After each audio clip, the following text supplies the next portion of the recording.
This is when Gen X ruled the multiplex, where I look at the films that might have played a role in the development of those of us who were born between 1965 and 1980. I've already looked at 3 films directed by John Carpenter: 1982's The Thing, 1986's Big Trouble in Little China, and 1988's They Live. Today I'm going to look at one more Carpenter film, 1987's Prince of Darkness, which Carpenter also wrote under the nom de plume Martin Quatermass. Unlike The Thing or They Live or 1978's Halloween, Prince of Darkness isn't regarded as an outright John Carpenter classic, and it has its share of critical detractors. It's flawed, but it's got enough cool, creepy ideas and images in it to put it in my personal top tier of favorite Carpenter films. At the Los Angeles Archdiocese, a priest named Father Carlton dies before he can meet with a cardinal, leaving behind a small metal chest and a diary. Another priest opens the chest and finds it contains a key. The priest, who will go unnamed throughout the entire film, is played by Donald Pleasence, probably most famous for playing Dr. Loomis in Halloween, though he was known for many other roles throughout his long career, including Bond villain Blofeld in You Only Live Twice.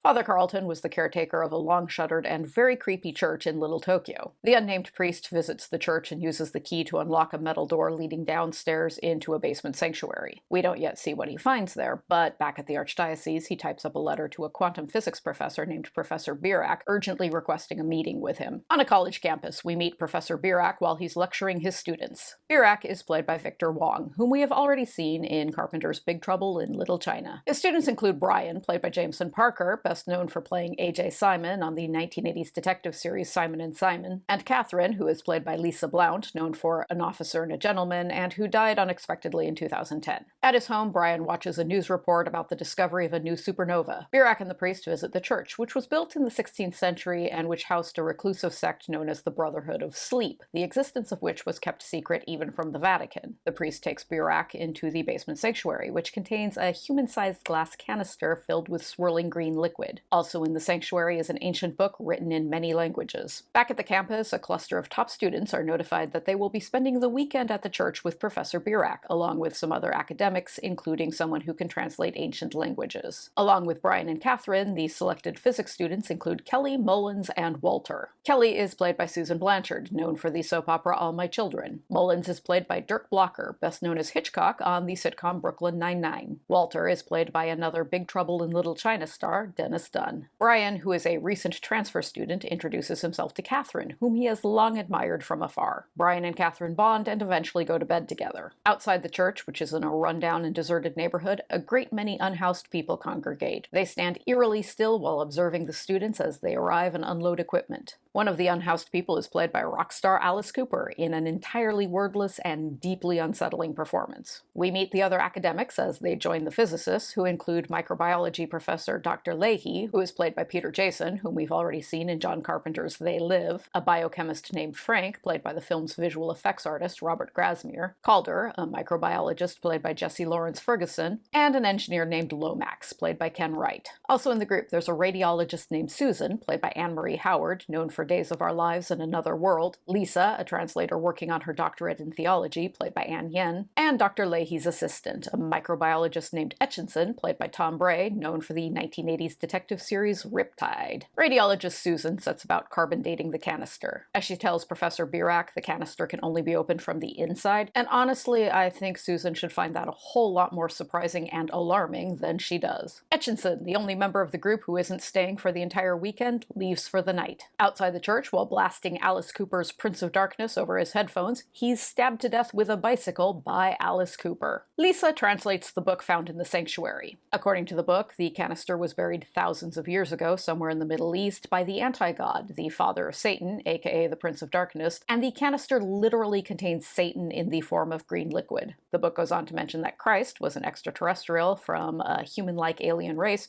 who came to Earth to warn humans about Satan. Prince of Darkness introduces that concept with a single line of expository dialogue, and then the subject never comes up again, which is a crying shame because I am filled with so many questions about Space Jesus. While observing the canister, Susan notices that the liquid in it is starting to drip upwards towards the ceiling, and then she's hit smack in the mouth by a big gushing spray of liquid Satan. While looking for Susan, Mullins enters the sanctuary, and a clearly possessed Susan comes up behind him and breaks his neck. The professor and Birack discuss how in particle physics, every particle has an antiparticle, and how that could apply to religion. There could be an evil mirror universe ruled by an anti-god anti-god, who is the father of Satan, much as how in Christianity, the god in this universe is the father of Christ. Outside the church, Frank, Calder, and Lomax discuss the craziness of their present situation. And they are correct. The plot of Prince of Darkness, with the anti-god and Space Jesus and Liquid Satan contained in a tank of swirling green apple Gatorade, is bonkers. Frank lingers outside, where shiny black bugs crawl all over him, and then one of the unhoused people runs up to him and stabs him to death with scissors. Inside the church, Walter takes a nap and has an incredibly spooky dream, in which a man's voice, which is actually the voice of John Carpenter, tells him he's receiving an emergency broadcast from the future, which he's processing as a dream. He sees a grainy vision of the exterior of the church with a dark, shadowy figure lurking in the doorway. Professor Birack nods off and has the exact same dream. When he wakes, the priest tells him that all the guardian priests of the Brotherhood of Sleep have, down through the centuries, had that exact same dream while in proximity of the canister. Lisa lies down for a nap and is attacked by a possessed Susan, who sprays her with some Liquid Satan. Calder is ambushed by both Lisa and Susan, who overpower him and infect him with the liquid as well. Kelly, whose arm has mysteriously acquired a giant growing bruise marked with the shape of a cross, takes a nap. The others meet in the lab to discuss the communal dream. Brian and Birack suspect the dream is a video from the future sent back in time through the use of subatomic particles to warn them all about the coming arrival of the anti-god. Outside the church, Frank yells out a warning to the others to pray for death, and then bugs swarm all over him and eat his entire body, leaving only a pile of clothing. A possessed yet visibly distraught Calder wanders through the church singing Amazing Grace before he rips apart the banister and stabs himself in the throat with a slat of wood, which fails to kill him. Everyone who hasn't yet been possessed by Liquid Satan quite understandably begins to freak out, especially when they discover all exits have been barricaded from the outside and the church is surrounded by hordes of possessed people waiting to kill them. Lisa and Susan remove the canister from the sanctuary and place it beside a sleeping Kelly. The entire contents of the canister flow up to the ceiling and then shoot into Kelly's body through her eyes and mouth, filling her up to the brim with Liquid Satan. Dr. Leahy stumbles across this and is attacked and possessed by Lisa. Brian, Birack, Catherine, and Lomax barricade themselves in a room for the night, while Walter is trapped in a closet, with Susan and Lisa just outside watching over a sleeping Kelly. Due to having an entire tank of Liquid Satan in her, Kelly's abdomen becomes distended, and she begins to morph into a grotesque creature. As day breaks, Kelly, who is now Satan, wakes up and attacks Walter. He's rescued by Brian, Birack, Catherine, and Lomax, though a possessed Mullins manages to possess Lomax as well. Kelly/Satan finds a mirror and reaches through it. Before she can pull her father, the anti-god, out of the mirror universe, Catherine lunges at her, sending both herself and Kelly falling into the mirror universe. The priest smashes the mirror with a fire axe, trapping Catherine in the mirror universe with Satan and the anti-god. With Satan gone and the mirror universe sealed off, the priest, Walter, Professor Birack, and Brian leave the church. The priest assures Birack that Catherine's sacrifice has prevented the ominous future foretold in the dream from coming to pass. But then that night, Brian has a slightly altered version of the same dream, which we now hear is an emergency broadcast from the far-off future of 1999. We can see that the dark figure standing in the entrance to the church is Catherine, who has presumably been possessed by the anti-god. Brian wakes up and touches his mirror as though he wants to pull Catherine out of the mirror universe. Prince of Darkness is the center film in what John Carpenter considers his Apocalypse trilogy, 3 films that all deal with the possible end of humanity, which also include 1982's The Thing and 1995's In the Mouth of Madness. After the box office disappointment of Big Trouble in Little China, John Carpenter wanted to get back to his roots and make a smaller, independently financed film free from studio interference. Made with a budget of $3 million,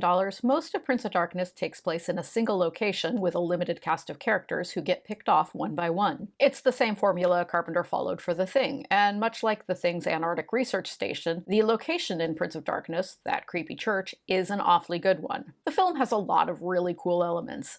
As with many of his other films, Carpenter also composed the synth-heavy score, along with his frequent collaborator Alan Howarth, and it's appropriately ominous and atmospheric. Something Prince of Darkness handles extremely well is atmosphere. There are parts of Prince of Darkness that are more unsettling than anything Carpenter has ever done, including that swirling jar of green fluid that turns out to be Satan, or especially that grainy, fragmented dream. If you forced me to pick the single spookiest image from any 80s film, I might go with that glimpse of that shadowy figure emerging from the church. That dream is perfect nightmare fodder because it's executed so well with the grainy handheld camera work and that barely audible message playing beneath it. It's mysterious, and that's why it works so well. The best parts of Prince of Darkness are the parts that are left underexplained. For instance, we hear about the discovery of the supernova at the beginning of the film, and there's a recurring theme of various characters looking up at the sun, clearly unsettled by something they see in the sky. This all seems to be somehow linked to Satan's growing power on Earth, but the film never makes that link clear. It's just there to add to that growing sense of unease. Here's another thing about that broadcast from the future. We see it many times throughout the film, but until the very end, the dark shape coming out of the church is clearly not Catherine. Going by the height, it's most likely Calder, and indeed Carpenter used Jesse Lawrence Ferguson for that footage. And we see clear indications throughout the film that Calder, who is the only character who puts up a resistance after being possessed by singing Amazing Grace and trying to kill himself, was originally intended as the host for the anti-god. Not everything about the film works. The script could have used some polishing. Much of the third act, in which the surviving characters spend a long night barricaded inside various rooms in the church, is pretty stagnant. There's a long stretch where Donald Pleasance has nothing to do but sit by himself reading a Bible while looking worried. The romance between Brian and Catherine is written very strangely, with Brian stalking Catherine around the campus at the start, and Catherine mired in deep sadness about some trauma that's never really explained, and Brian and Catherine don't seem to hit it off very well, and yet they end up as a couple anyway. It's an unsatisfying and even vaguely off-putting relationship, and it seems like Carpenter intended something with it that didn't make it into the finished film. The only good thing about the romance is how it's crucial to our understanding of the ending. Catherine saves the world by sacrificing herself, but that tag ending implies that Brian, because he loves Catherine, will soon screw it up by trying to save her from the mirror universe, thus bringing her into the world as the anti-god. And honestly, maybe that was Carpenter's intention. The romance between Brian and Catherine is misguided enough to eventually bring about the end of the world.